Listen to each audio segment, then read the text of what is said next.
मम्मीलाई लिन गएको छ नि मम्मीलाई लिन गएको छ बाबा खाएपछि मात्र मम्मी आउने खानुहोस् हो कति जाने कति जाने हो बाबु खायो बताउनुहोस् नरौ न हामी तिमीलाई केही गर्दैनौँ आज तिमी यहीँ सुत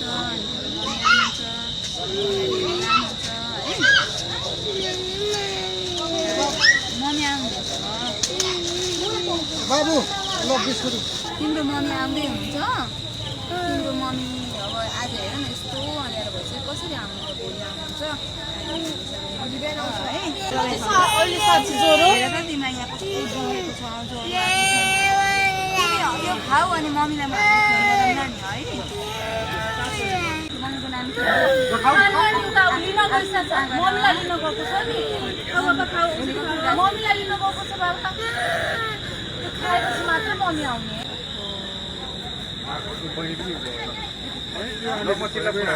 खानुहोस् हो कति जाने कति जाने हो बाबु खायो बताउनुहोस् बाबु नै सम्भव नै छैन पारी हो के पारी हो हेलो छोरीले दिदीको नाम भन्देऊ त भनिदिनुहोस् न दिदीको नाम भन्दैछु त दिदीको नाम प्रतिका हो प्रतिका तामाङ